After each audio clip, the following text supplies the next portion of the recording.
Sekarang kita akan membahas tentang PSAK 14 tentang persediaan atau inventories. Perkenalkan, nama saya Salvian Fernando, NIM saya 2017-50267. Di sini saya akan bersama teman saya akan menjelaskan mengenai PSAK 14. Yang pertama, perubahan PSAK 14 dari 2008. Yang pertama ada PSAK 14 mengadopsi IAS kedua atau sejak 2003. Lalu yang kedua, tidak untuk pialang. Dan yang ketiga, biaya perolehan terkait selisih valuta asing yang terkait pembelian persediaan dapat diakui sebagai biaya perolehan persediaan. Yang keempat, biaya perolehan persediaan secara tangguh diatur dapat menimbulkan beban bunga. Yang kelima, di rumus biaya yang digunakan adalah FIFO, rata-rata FO, dan rata-rata tertimbang. Selanjutnya kita akan membahas mengenai persediaan. Persediaan adalah sebuah aktiva, di mana persediaan tersedia untuk dijual dalam kegiatan usaha normal. Persediaan bisa dalam proses produksi atau dalam perjalanan. Lalu, persediaan bisa dalam bentuk bahan atau perlengkapan atau supplies untuk digunakan dalam proses produksi atau pemberian jasa. Nah, persediaan ini diukur berdasarkan biaya atau nilai realisasi bersih mana yang lebih rendah, atau the lower of the cost and the realizable value.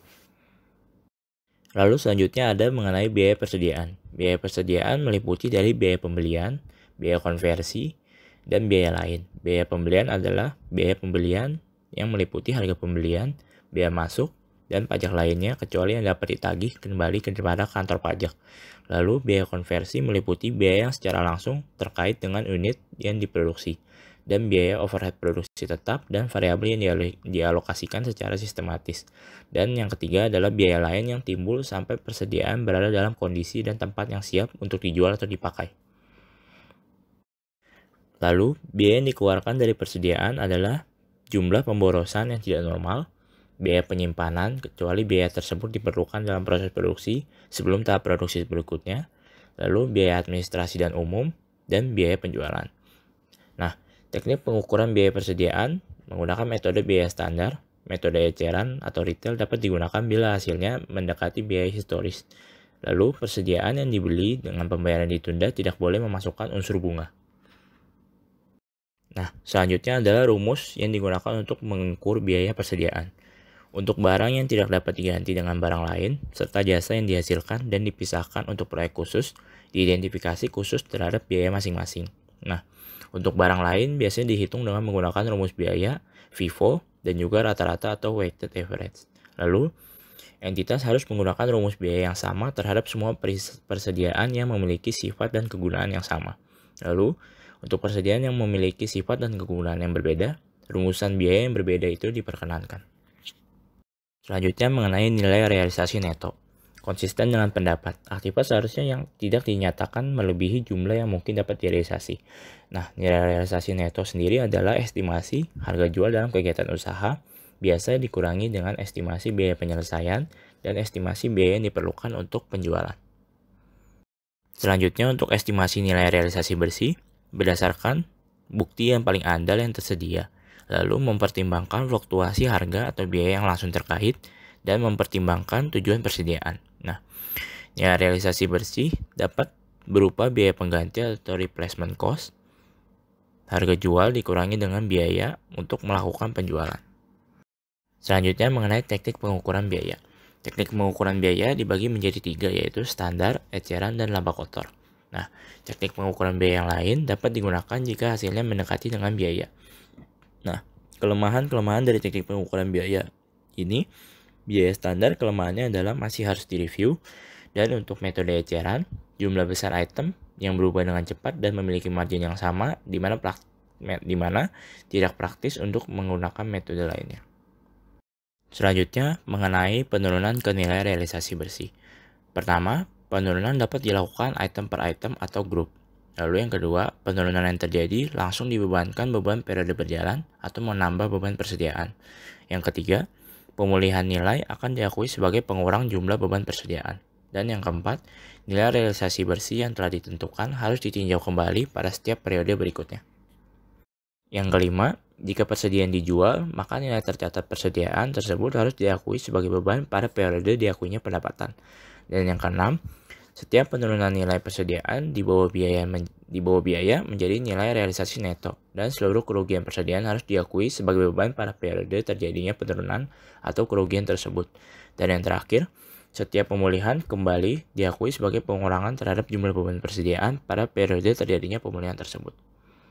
Selanjutnya, kita akan membahas mengenai hal-hal apa saja yang menjadi pengungkapan dalam PSAK 14. Yang pertama, kebijakan akuntansi yang digunakan dalam pengukuran persediaan, termasuk rumus biaya yang digunakan. Yang kedua, total jumlah tercatat persediaan dan jumlah nilai tercatat menurut klasifikasi yang sesuai bagi entitas. Yang ketiga, jumlah tercatat persediaan yang dicatat dengan nilai wajar dikurangi biaya untuk penjual. Yang keempat, jumlah persediaan yang diakui sebagai beban selama periode berjalan.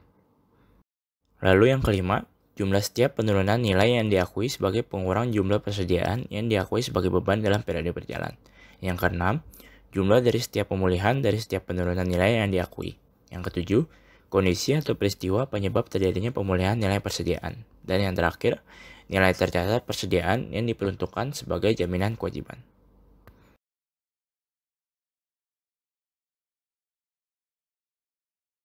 Untuk asumsi arus biaya, ini ada contohnya.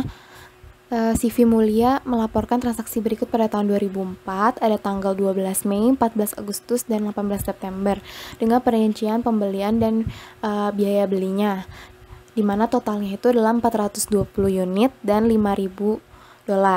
Pada 31 Desember, perusahaan itu memiliki 20 unit di tangan atau di gudang mereka, dan menggunakan sistem persediaan periodik.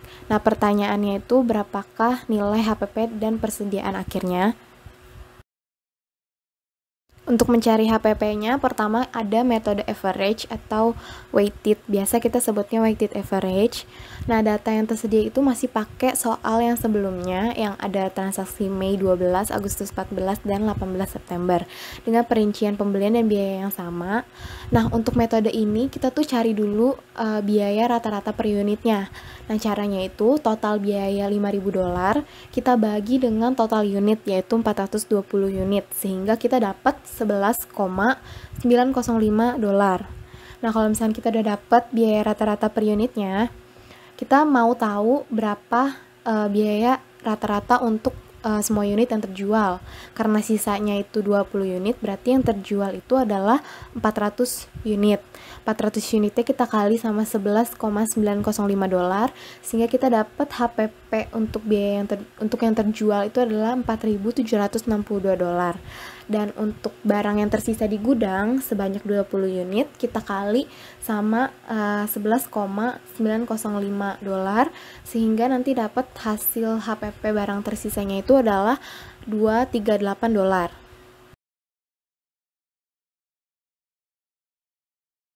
Next ada metode first in first out atau FIFO, masih pakai data yang sebelumnya, cuma bedanya kalau first in first out itu berarti barang yang masuk ke gudang duluan akan keluar terlebih dulu.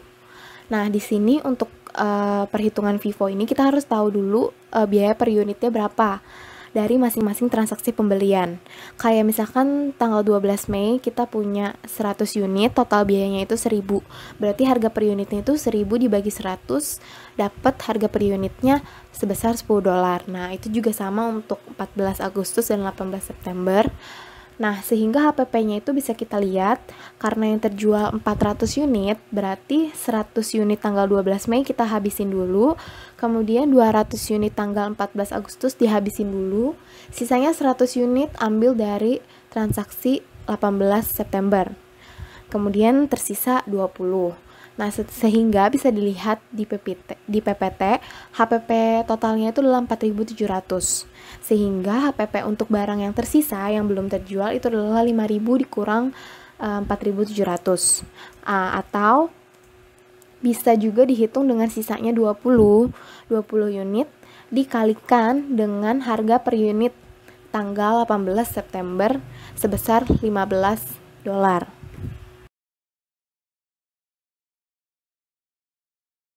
Nextnya ada metode LIFO, last in first out. Kalau ini berarti barang yang terakhir masuk gudang itu yang paling duluan dikeluarin.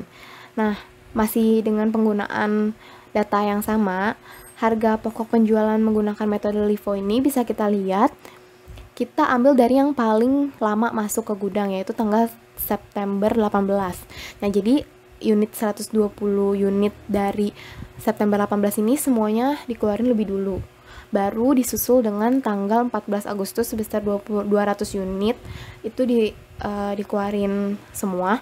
Nah, baru sisanya kan berarti 80 unit lagi yang dijual. Nah, 80 unitnya itu ambil dari yang transaksi Mei 12. Nah, sisanya 20 unit. Nah, sehingga kita bisa dapat total harga pokok penjualannya itu 4.800. Kalau mau tahu untuk HPP barang sisanya itu berarti $5.000 dikurang dengan 4.800 dapat $200. Atau bisa juga sisa 20 unit dikali sama harga per unit tanggal 12 Mei, yaitu $10. Jadi bisa dapat persediaan akhirnya itu nilainya sebesar $200. Asumsi arus biaya, ini notes-nya. Kuantitas persediaan akhir itu sama untuk ketiga metodenya, cuma nilainya aja yang beda-beda. Nah, harga pokok penjualan dan nilai persediaan akhirnya itu juga berbeda. Namun harga pokok barang siap dijual itu sama untuk ketiga metode. Nah, LIFO akan menghasilkan pelaporan laba yang paling kecil dengan asumsi terjadinya peningkatan harga. Selanjutnya ada metode laba kotor atau biasa disebut juga metode gross profit method. Nah, ini digunakan untuk menilai persediaan akhir. Nah, metode ini digunakan ketika estimasi dibutuhkan akibat adanya kerugian.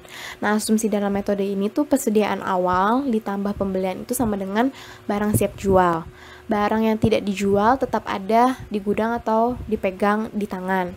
Nah, nilai barang siap jual dikurang sama penjualan at cost itu sama dengan nilai akhir persediaan.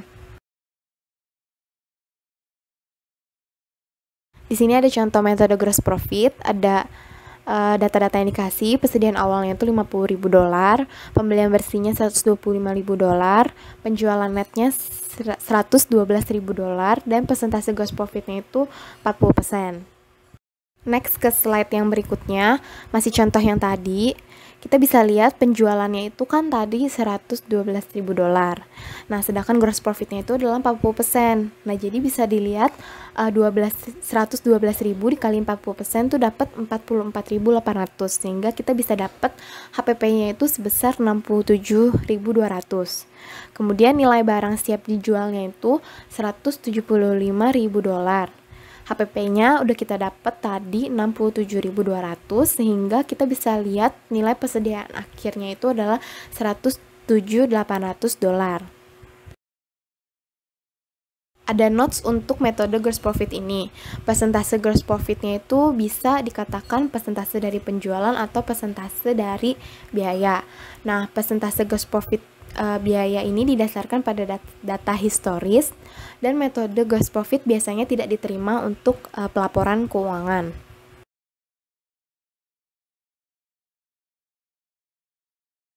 Selanjutnya ada metode lagi, yaitu metode persediaan retail atau retail inventory method.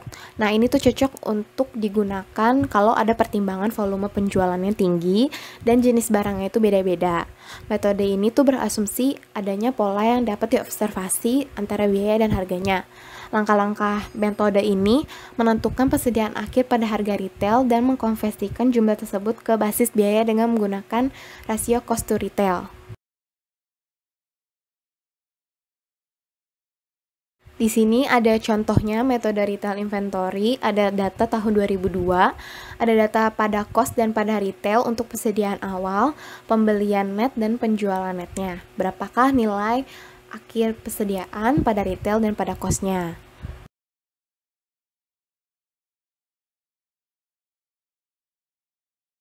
Bisa dilihat di slide selanjutnya, untuk contoh metode retail inventory, ada terbagi menjadi pada cost dan pada retail. Persediaan awalnya kita bisa langsung masukin, yaitu $2.000 dan $3.000. Pembelian netnya itu $10 dan $15, masing-masing untuk pada cost dan pada retail. Sehingga barang yang tersedia untuk dijual itu adalah totalnya $12.000 dan $18.000. Penjualan yang terjadi itu adalah $12.000. nilai persediaan akhir pada retailnya akan menghasilkan $6.000.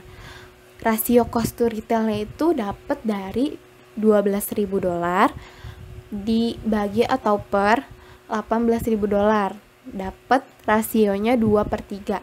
Jadi $6.000 dikali 2/3, sehingga kita dapat nilai persediaan akhir pada costnya itu adalah $4.000 dengan menggunakan cost to retail rasio.